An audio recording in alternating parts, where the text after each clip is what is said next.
Objective Petrology, multiple choice questions with answers. These are the collection from various previous years question papers and hope useful for various competitive exams like CSR, NET, GATE, GSI and other exams.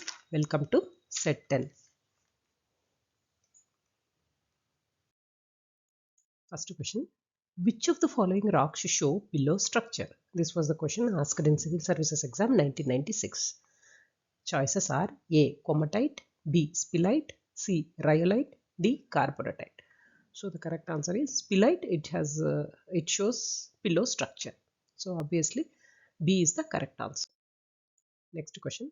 Consider the following features. 1. Oval shape of alkali feldspar. 2. In general, poorer in potash feldspar than average granite. 3. Ubiquitous presence of 2 generations of quartz and alkali feldspar. D. 4. Dominance of modal AN40 plagioclase over alkali feldspar. 5. Large size of alkali feldspar. 6. Mantle of oligoclase on some of the alkali feldspar.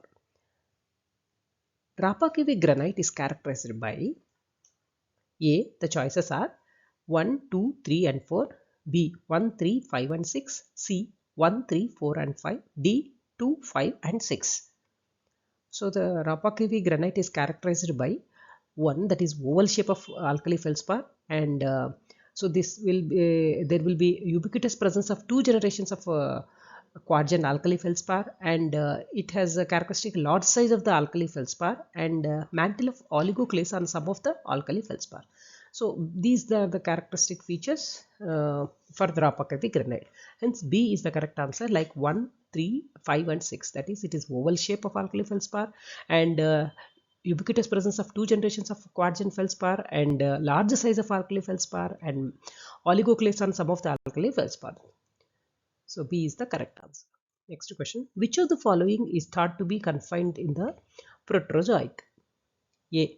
Spinifex textured comatite. B. Massive type anorthosites. C. Trondhjemite lava flows. D. Layered ultramafic complexes. So layered ultramafic complexes are confined in the Proterozoic. So D is the correct answer. Next question. Which of the following pairs are correctly matched? 1. Orthopyroxene plus clinopyroxene is Herzbergite. 2. Olivine, clinopyroxene and orthopyroxene is Laergolite. 3. Olivine, phlogopite and clinopyroxene is Kimberlite. 4. Olivine and clinopyroxene is Wehrlite. So the choices are A. 2, 3 and 4. B. 1, 2 and 3. C. 2 and 4. D. 1, 3 and 4. So the correct answer is D. 1, 3, 4 because orthopyroxene and clinopyroxene is Herzbergite. Okay. And olivine, phlogopite and clinopyroxene is known as a Kimberlite. And olivine and clinopyroxene is Wehrlite. So that's why 1, 3 and 4 are the correct answers. Next question. Which one of the following is the correct order of crystallization of minerals as per the Bowen's reaction series? A. Magnesium pyroxene, hornblende, biotite, orthoclase. B. Olivine, pyroxene, orthoclase, hornblende. C. Iron, pyroxene, plagioclase, magnesium pyroxene, quartz. D. Olivine, alkali feldspar, plagioclase, quartz. So the correct order of crystallization is A, that is after magnesium pyroxene there will be a formation of the hornblende, and after the hornblende biotite, and after the biotite orthoclase feldspar. So this is the correct order of crystallization according to the Bowen's reaction series. So A is the correct answer. Next question. After the fractional crystallization of alkali basalt magma, the residual liquid will produce A. Quartz and potash feldspar rich rock. B. Quartz and felspathoid rich rock. C. Feldspar and felspathoid rich rock. D. Quartz and muscovite rich rock. So the correct answer is D, that quartz and muscovite rich rock. So the residual liquid is rich in quartz and muscovite rock after the fractional crystallization of alkali basalt magma. So D is the correct answer. Next question. A granitic differentiate cannot be generated by A. Fractional crystallization of alkali basalt. B. Fractional crystallization of tholeiitic basalt. C. Melting of the crust. D. Fractional crystallization of calc-alkali basalt. So granitic differentiate cannot be generated by fractional crystallization of tholeiitic basalt. So that's why B is the correct answer. Next question. Which one of the following is the main basis of classification of sedimentary rocks?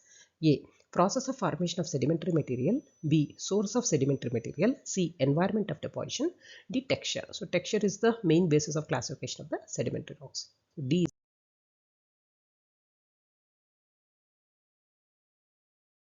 Next question.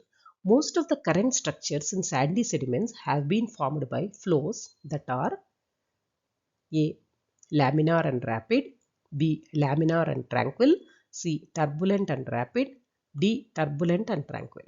So most of the current structures in sandy sediments have been identified by the flows which are turbulent and tranquil. So D is the correct answer. Next question. Consider the following statements. 1. Laterite is a sedimentary rock of residual origin. 2. A sandstone containing more than 25% feldspar is known as arkose.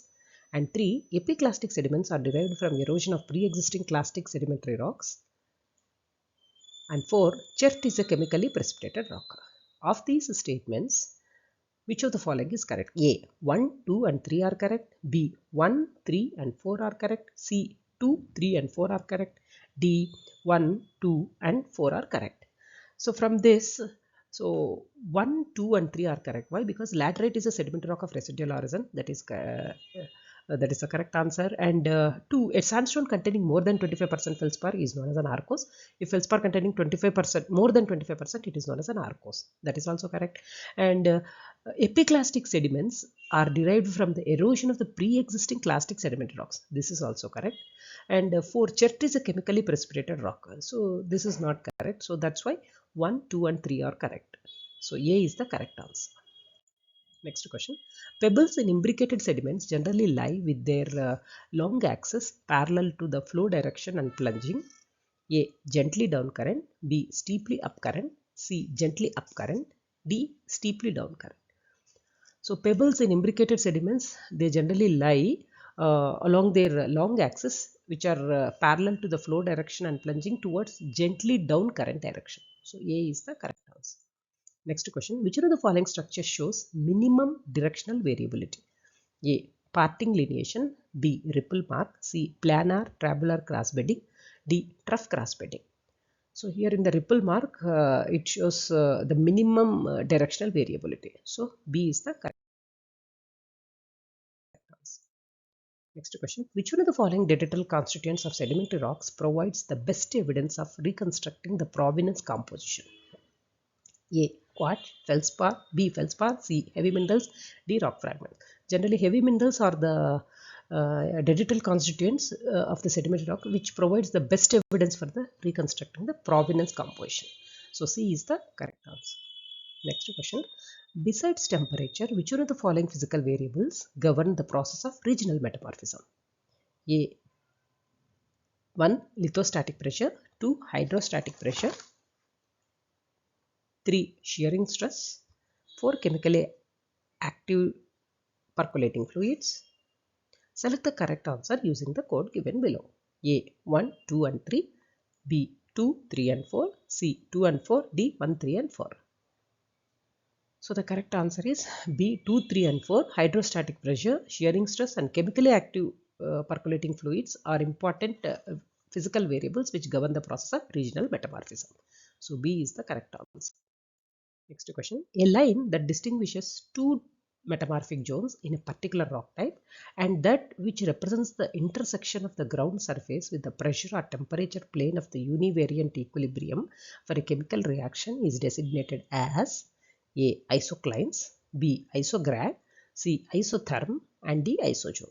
So the correct answer is B. Isograd. It is a line that demarcates two types of metamorphic zones of a particular rock type and they represents the intersection of the ground surface with the pressure or temperature plane of univariant equilibrium of a chemical reaction.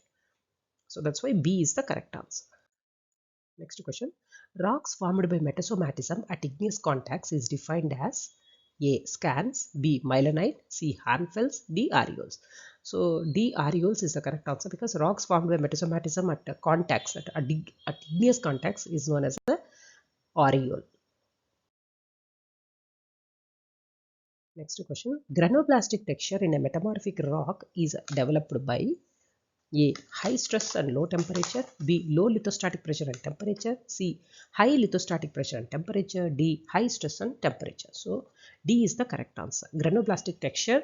It is a texture in which the fragments are irregular and angular and appear like a mosaic under the microscope. So, and it is developed by high stress and temperature. Next question. Development of foliation in a metamorphic rock is mainly a function of A. Stress and temperature. B. Lithostatic pressure and temperature. C. Temperature and chemically active fluids. D. Chemically active fluids and stress. So the foliation, how the foliation metamorphic rock is developed, or development of foliation is a function of chemically active fluids and stress. So that's why D is the correct answer. Next question. In advanced stage of migmatization, when the paleosome and neosome can no longer be identified separately, the resulting texture is called A. Nebulitic, B. Stromatic, C.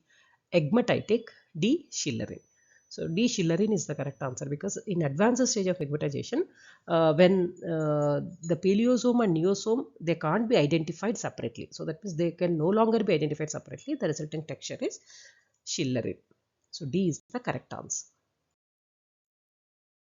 Next question. Troctolite is a variety of gabbro containing essentially A. Olivine, orthopyroxene, labradorite, bitumenite plagioclase. B. Orthopyroxene and labradorite, bitumenite plagioclase. C. Olivine and orthopyroxene. D. Olivine and labradorite, bitumenite plagioclase. So troctolite is a gabbro containing orthopyroxene and plagioclase, that is labradorite and bitumenite. So B is the correct answer. Hope you have followed some of the questions, and see you in the next video.